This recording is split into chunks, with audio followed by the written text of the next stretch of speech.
إن الحمد لله نحمده تعالى ونستعينه ونستغفره ونتوب إليه ونستهديه ونعوذ بالله من شرور أنفسنا ومن سيئات أعمالنا من يهده الله فلا مضل له ومن يضلل فلا هادي له أشهد أن لا إله إلا الله وحده لا شريك له وأشهد أن محمدا عبده ورسوله يا أيها الذين آمنوا اتقوا الله حق تقاته ولا تموتن إلا وأنتم مسلمون يا أيها الناس اتقوا ربكم الذي خلقكم من نفس واحدة وخلق منها زوجها وبث منهما رجالا كثيرا ونساء واتقوا الله الذي تساءلون به والأرحام إن الله كان عليكم رقيبا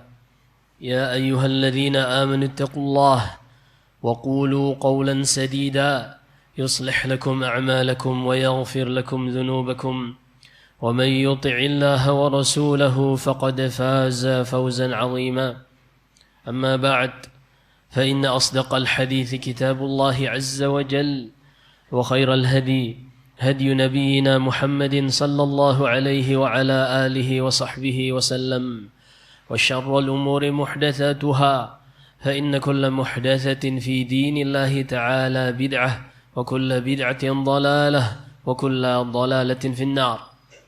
Ma'asyiral muslimin rahimakumullah.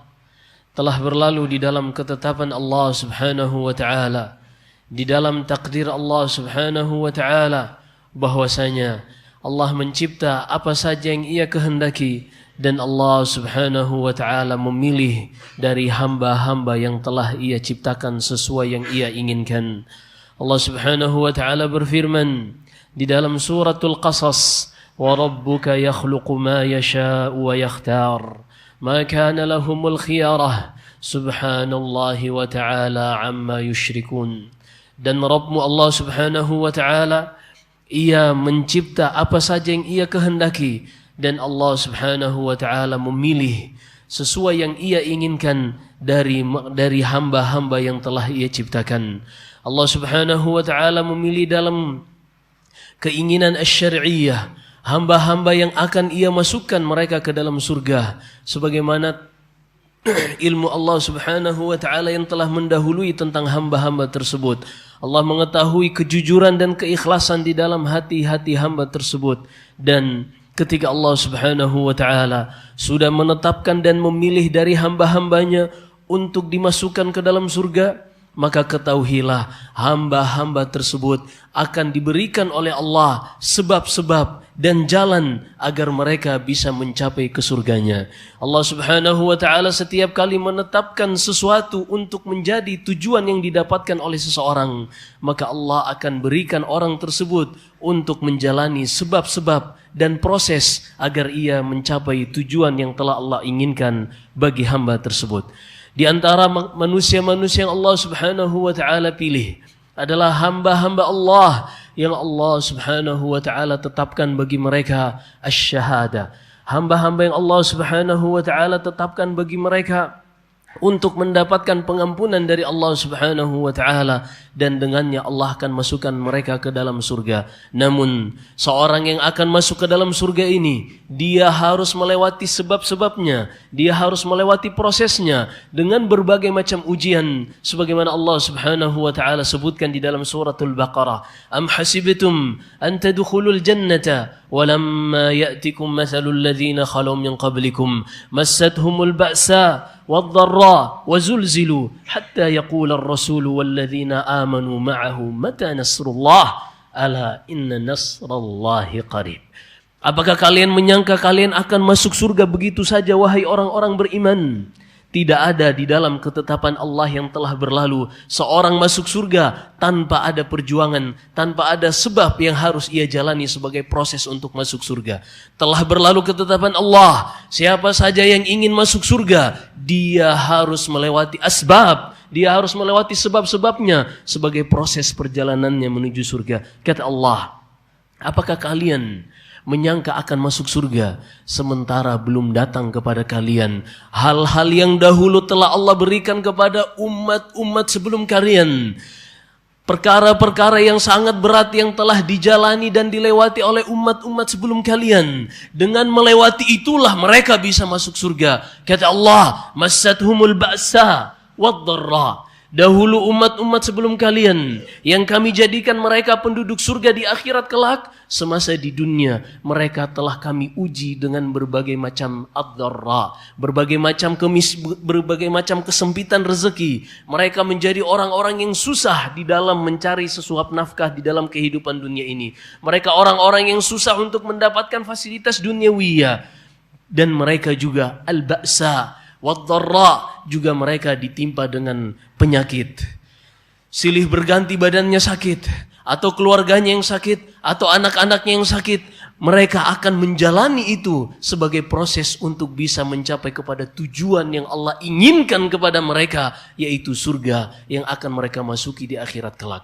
Kemudian kata Allah Subhanahu wa ta'ala, wazulzilu, bahkan lebih dari itu, mereka diombang-ambingkan oleh ujian dari Allah berupa cobaan yang datang dari musuh-musuh mereka, dari orang-orang kafir yang senantiasa memerangi mereka. Ketika Allah Subhanahu wa ta'ala menginginkan seorang hamba untuk Allah ampuni dosa-dosanya, maka hamba tersebut akan diberikan kesempatan untuk berjihad di jalan Allah Subhanahu wa ta'ala. Ia pun berperang di jalan Allah, terbunuh. Kata Nabi sallallahu alaihi wasallam, yughfaru lisyahidi kullu dhanb illa ad-dain. Setiap orang yang mati syahid di jalan Allah dengan jihad yang syar'i, di bawah pemerintahan kaum muslimin, di bawah komando dan bendera pemerintah kaum muslimin, dan pada saat itu benar-benar bukan berperang untuk kepentingan kelompok, kepentingan pribadi, akan tetapi litakuna kalimatullahi hiyal ulya, semata-mata untuk meninggikan kalimat la ilaha illallah, berperang untuk agama, bukan untuk kelompok, ormas atau kepentingan-kepentingan apapun.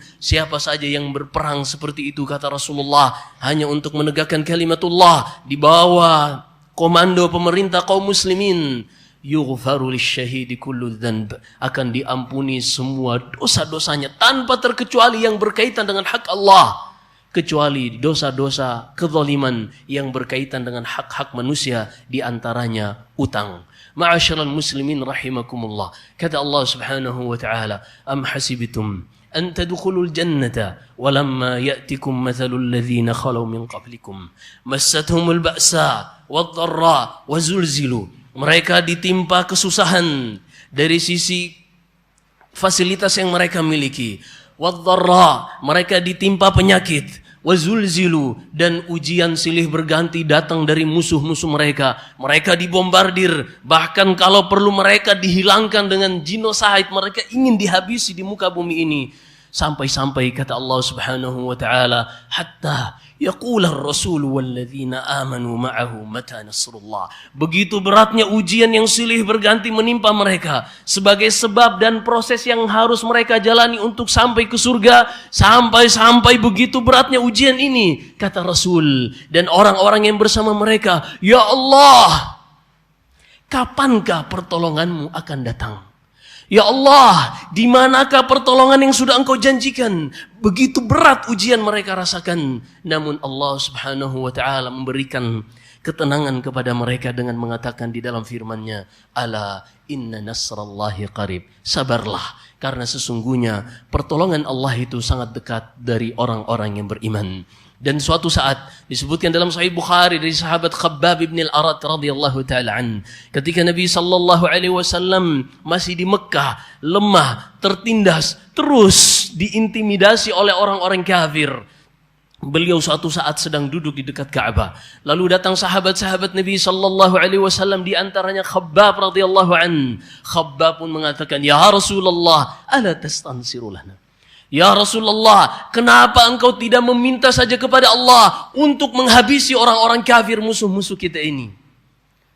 Apa kata Nabi sallallahu alaihi wasallam? Beliau seorang nabi yang mendapatkan wahyu dari Allah, yang Allah telah tetapkan 50.000 tahun sebelum menciptakan langit dan bumi, sebelum Muhammad sallallahu alaihi wasallam lahir, telah tetap ketetapan Allah, telah dahulu takdir Allah bahwasanya permusuhan antara kebenaran dengan kebatilan akan terus berlangsung sampai tegaknya hari kiamat kelak. Maka kata Nabi sallallahu alaihi wasallam, "Qad kana rajulun min qablikum," dahulu wahai sahabat-sahabatku, ada seorang laki-laki sebelum kalian, sebelum zaman kalian. Orang ini selalu tegar di atas agamanya, mempertahankan keimanannya, sampai-sampai raja yang kafir pada saat itu mengambilnya, menggalikan tanah sedikit, menanamnya, lalu didatangkan gergaji yang sangat besar. Orang ini pun diminta untuk murtad dari agamanya, atau gergaji ini akan membelah dua tubuhnya. Tapi ternyata kata Nabi sallallahu alaihi wasallam, "Wa ma yasuddu dzalika an dinih."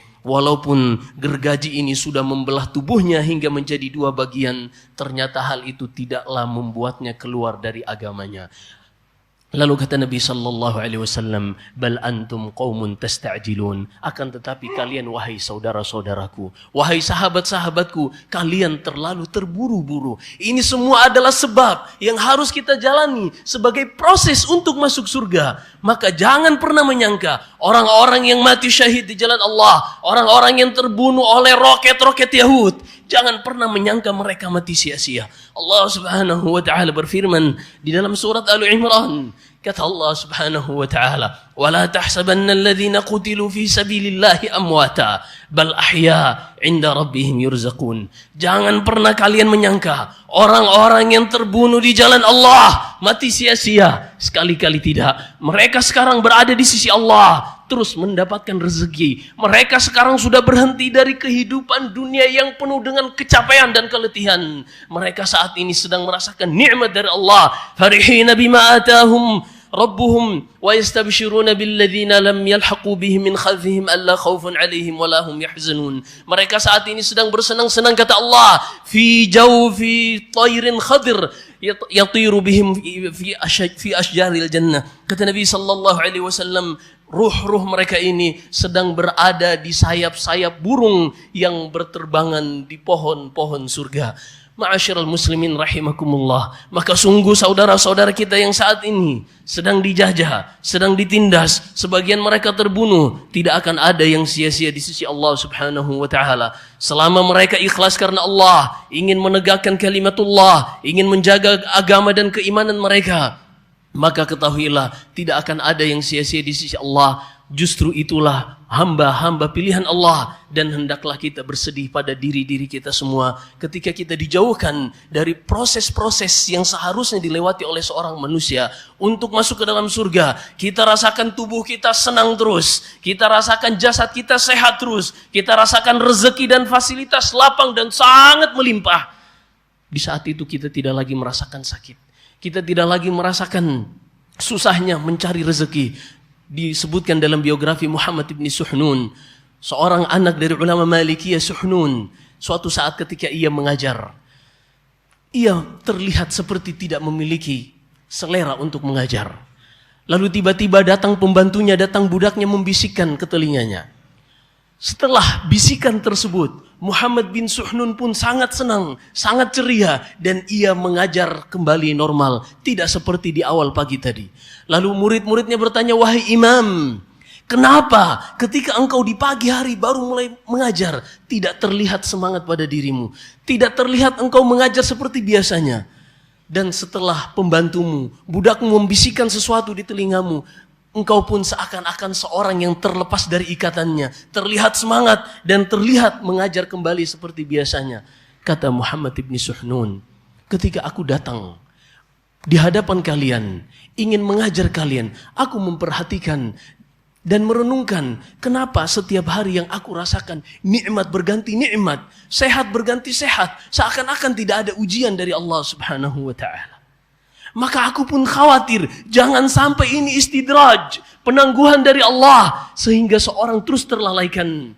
Falamma nasu ma dzukkiru bihi fatahna 'alaihim abwaaba kulli syai' hatta idza farihu bima utu akhadnahum baghta." Kata Allah, ketika mereka mulai meninggalkan syariat Allah, mulai meninggalkan agama Allah. Mereka lebih condong kepada dunia. Kami uji mereka dengan semakin dibukakan pintu-pintu dunia. Bukan semakin disempitkan rezeki mereka. Kalau semakin disempitkan, dia akan berpikir untuk akhirat. Tapi karena semakin dibuka, fasilitas semakin banyak. Dan gemerlap dunia semakin ada di hadapan dan di tangan mereka. Mereka pun tersibukkan dengan fasilitas-fasilitas tersebut dan lupa untuk mengingat bekal kembali kepada Allah. Maka kata Muhammad ibn Suhnun, ternyata datang pembantuku. Ia bisikan kepadaku bahwasanya salah satu kebun besar milik kita yang sebentar lagi kita nantikan panennya. Ternyata kebun tersebut terbakar dan tidak menyisakan sesuatu apapun.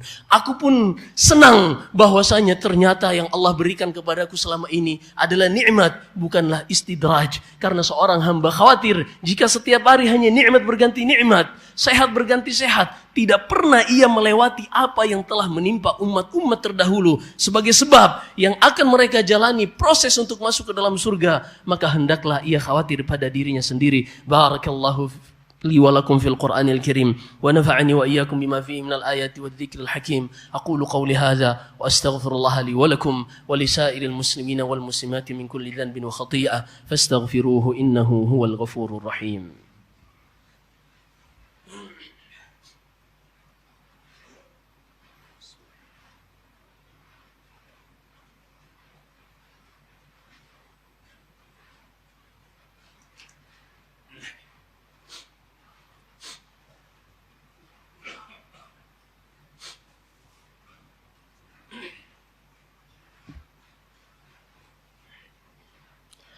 الحمد لله رب العالمين والعاقبة للمتقين ولا عدوان إلا على الظالمين. أشهد أن لا إله إلا الله وحده لا شريك له ولي الصالحين وأشهد أن محمدا عبده ورسوله الصادق الوعد الأمين. اللهم صل وسلم وبارك وأنعم على سيدنا ونبينا محمد وعلى آله وأصحابه ومن تبعهم بإحسان إلى يوم الدين. أما بعد, fama'asyiral muslimin rahimakumullah. Apa yang sedang menimpa saudara-saudara kita di Palestina, di Gaza secara khusus, ketahuilah itu adalah ujian bagi saudara-saudara kita yang merupakan pilihan dari Allah. Dengannya mereka menjalani sebab untuk perkara yang telah dijanjikan Allah Subhanahu wa taala. Namun ketahuilah semuanya itu juga menjadi ujian bagi selain saudara-saudara kita yang berada di Gaza dan di Palestina. Ujian bagi kita yang berada di negeri ini, sejauh mana kita memberikan loyalitas kepada saudara-saudara kita. Di dalam Sahih Muslim, Nabi sallallahu alaihi wasallam bersabda, "Matsalul mu'minina fi tawaddihim wa talatufihim wa tarahumihim kamatsalil jasadil wahid." Permisalan seorang muslim terhadap muslim yang lain dalam kehidupan sehari-hari bagaikan satu tubuh. Dalam cinta mereka, loyalitas dan kasih sayang mereka bagaikan satu tubuh. Idza ishtaka minhu 'udhu tada'a lahu sa'irul jasadi bis-sahari wal humma. Jika ada satu tubuh yang terkena duri menyebabkan demam, infeksi, maka bukan hanya ujung jari ini yang akan merasakan demam dan kesakitan, namun seluruh tubuh akan siap berkorban untuk tidak bisa tidur demi untuk loyalitas kepada jari yang sangat kecil ini.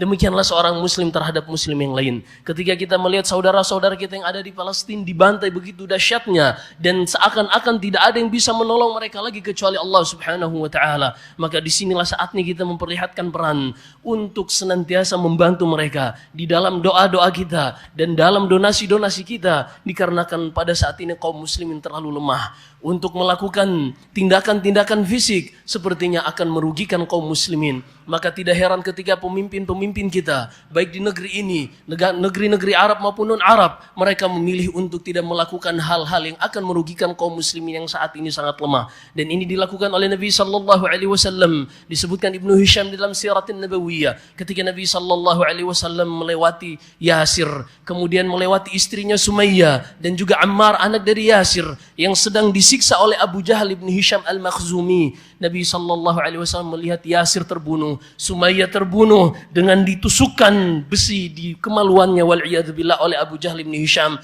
hingga mati. Dan Rasulullah sallallahu alaihi wasallam melihat hal tersebut, beliau sangat sedih. Namun ketika beliau di Mekah sangat lemah, tidak ada ucapan yang keluar dari lisan beliau melainkan mengatakan, "Sabran ya ala Yasir fa inna mau'idakumul jannah." Bersabarlah wahai keluarga Yasir, karena sungguh balasan kalian di sisi Allah adalah surga. Rasulullah tidak bisa melebihi melakukan kecuali apa yang beliau bisa ucapkan tadi, dikarenakan lemahnya pada saat itu. Maka ketika kita melihat pemimpin kita telah melakukan tindakan-tindakan diplomasi, demikian juga pemimpin-pemimpin kaum muslimin yang lain, baik dari negeri Arab ataupun non-Arab, dengan melakukan KTT yang darurat dan seterusnya, ketahuilah mereka sedang berusaha, namun mereka ini melakukan segala sesuatu dengan kebijakan yang terarah dan terukur. Maka janganlah kita termakan oleh provokasi-provokasi individu-individu yang memang tidak suka dengan pemerintah kaum muslimin, yang ingin memecah belah kaum muslimin dari pemerintah mereka dengan mengatakan bahwasanya pemerintah atau raja-raja Arab tidak peduli dengan rakyat Palestina. Tidak demikian, namun mereka ini telah melakukan tindakan-tindakan sesuai dengan fikih yang dibangun di atas politik, dan agama ini bukanlah agama yang diserahkan kemaslahatannya kepada satu dua orang, kepada ormas ini ormas itu, akan tetapi sebagaimana kata Allah Subhanahu wa taala dalam surah An-Nisa, wa idza ja'ahum amrun minal amni awil khawfi adha'u bih walau radduhu ila ar-rasuli wa ila ulil amri minhum ma'alimahu alladhina yastanbitunahu minhum. Setiap kali datang perkara tentang perang, mereka langsung berbicara, mereka langsung tampil di mimbar-mimbar mereka, di medsos mereka. Semua orang berbicara seakan-akan dialah yang layak dalam berbicara. Kata Allah, ini cara yang salah. Walau radduhu ila rasul. Kalau seandainya mereka kembalikan kepada Rasul, kepada syariat beliau, wa ila ulil amri minhum, dan kepada pemerintah di antara mereka, niscaya pemerintah dengan perangkat yang komplit ini, dengan regulasi mereka yang telah terbentuk, mereka akan mengetahui di dalam mengeluarkan kebijakan-kebijakan yang terarah dan terukur. Maka hendaknya kita menjauhi dari pemikiran-pemikiran yang ingin memecah belah antara sesama muslim, sesama pemerintah kaum muslimin, yang Arab maupun non-Arab. Kita lihat mereka semua sudah melakukan apa yang bisa mereka lakukan. Bahkan kita ketahui bersama dari media-media yang tersebar, siapakah yang terbesar di dalam memberikan donasi kepada rakyat Gaza dan Palestina. Tentunya itu semua adalah hal yang sangat besar, yang tidak mungkin sia-sia di sisi Allah Subhanahu wa ta'ala. Lalu datang sebagian provokator yang ingin bermain di dalam air keruh dengan mengatakan bahwasanya raja-raja Arab hanya tertawa ketika melihat orang-orang Palestina sedang dibantai. Na'udzubillahi min dzalik. Ini adalah ucapan-ucapan yang ingin mencari simpati di dalam pengorbanan yang telah dilakukan oleh sebagian pemimpin-pemimpin kaum muslimin, dan tidak juga tertinggal dari pemerintah kita yang telah menekan Dewan Keamanan PBB. Namun demikianlah, la yarqubuna fi mu'minin illa wala dhimmah. Demikianlah orang-orang Yahud tidak akan pernah memperdulikan apa yang dilakukan oleh kaum mukminin, tekanan yang dilakukan oleh kaum mukminin. Maka inilah kondisi kita kaum muslimin. Maka marilah sebisa mungkin kita melakukan tindakan-tindakan yang bisa membantu saudara kita dengan doa yang kita panjatkan, dengan donasi yang kita berikan. Demikian pula ketika kita tahu ada produk-produk musuh Islam, produk-produk Yahud yang mereka memang secara langsung mensupport untuk membantai kaum muslimin, maka kita tidak boleh untuk melakukan loyalitas dengan orang-orang seperti itu. Allah berfirman dalam suratul Mumtahanah, "Innama yanhaakumullahu 'anil ladzina qatalukum fid din wa akhrajukum min diyarikum wa dhaharu 'ala ikhrajikum an tawallawhum wa may yatawallahum fa ulaika humudz zalimun." Kata Allah, Allah melarang kalian dari berloyalitas dengan orang-orang yang memerangi kalian, mengusir kalian dari rumah-rumah kalian. Jangan sekali-kali kalian berloyalitas dengan mereka. Siapa saja yang berloyalitas dengan mereka, mereka itulah orang-orang yang zalim. Ma'asyiral muslimin rahimakumullah. Maka ketika pemerintah kita sudah mengeluarkan himbauan untuk berdoa, sudah mengeluarkan himbauan untuk memboikot, maka seyogianya seorang muslim memperhatikan hal-hal ini. Jika dia mengetahui bahwasanya ada suatu produk yang jelas-jelas mendukung Zionis, yang jelas-jelas mendukung Yahud untuk memerangi kaum muslimin, maka tidak boleh ia menolong orang kafir di dalam memerangi kaum muslimin. Dan di akhir khutbah ini kita akan berdoa untuk saudara-saudara kita di Palestina, karena disebutkan para ulama dari kalangan salaf seperti yang disebutkan Az-Zuhri dan selainnya, bahwasanya kunut nazilah tidak dilaksanakan ketika sholat Jumat, kecuali yang diriwayatkan dari Bani Umayyah. Mereka lah yang melakukan kunut di waktu Jumat. Adapun jumhurus salaf, maka mereka tidak melakukan kunut nazilah di waktu salat Jumat. Adapun salat-salat yang lain, subuh, isya dan lainnya, semuanya mereka melakukan kunut nazilah, tidak dikhususkan di waktu subuh saja. Namun di hari Jumat maka tidak disyariatkan untuk kunut nazilah. Namun jika ada yang kunut, maka itu adalah pilihan mereka, dan ini adalah hukum doa secara umum di dalam salat, maka tidak mengapa. Namun siapa saja yang melihat perjalanan para salaf bahwasanya mereka tidak melakukan kunut nazilah ketika salat Jumat. Allahumma ighfir lil muslimina wal muslimat wal mu'minina wal mu'minat al ahya'i minhum wal amwat إنك سميع قريب مجيب الدعوات يا قاضي الحاجات. اللهم انصر إخواننا المستضعفين في فلسطين، اللهم انصرهم بنصرك، اللهم انصر لهم ولا تنصر عليهم، وامكر لهم ولا تمكر عليهم، وكن لهم مؤيدا ونصيرا. اللهم عليك باليهود الغاصبين الذين بغوا على إخواننا في فلسطين، اللهم عليك بهم فإنهم لا يعجزونك. اللهم فرق جمعهم وشتت شملهم واجعل كيدهم في نحورهم. اللهم لعنهم يا قوي يا عزيز. اللهم أنقذ المسجد الأقصى من اليهود الغاصبين، اللهم أنقذ المسجد الأقصى من اليهود الغاصبين. اللهم انصر إخواننا بنصرك واحفظهم بحفظك. اللهم داوي جرحاهم واشف مرضاهم وارحم موتاهم وتقبلهم عندك من الشهداء. اللهم تقبلهم عندك من الشهداء، اللهم تقبلهم عندك من الشهداء. اللهم إليك نشكو ضعف قوتنا وقلة حيلتنا وهواننا على الناس. اللهم إلى من تكلنا؟ إلى بعيد يتجهمنا أو إلى عدو ملكته أمرنا؟ إن لم تكن بنا ساخطا فلا نبالي. اللهم أنت ربنا ورب المستضعفين، اللهم أنت ربنا ورب المستضعفين. اللهم انصر إخواننا المستضعفين في فلسطين، اللهم احفظ إخواننا المستضعفين في غزة. اللهم عليك باليهود الغاصبين، اللهم عليك بهم فإنهم لا يعجزونك. اللهم هب لنا من أزواجنا وذرياتنا قرة أعين واجعلنا للمتقين إماما. ربنا اغفر لنا ولإخواننا الذين سبقونا بالإيمان ولا تجعل في قلوبنا غلا للذين آمنوا ربنا إنك رؤوف رحيم. اللهم وفق ولي أمرنا لما تحب وترضى وخذ بناصيته للبر والتقوى وارزقه البطانة الصالحة التي تدله على الخير وتعينه عليه. اللهم اجعل هذا البلد آمنا وسائر بلاد المسلمين. اللهم اجعل هذا البلد وسائر بلاد المسلمين آمنا رخاء سحاء يا أرحم الراحمين. اللهم إنا نسألك الهدى والتقى والعفاف والغنى.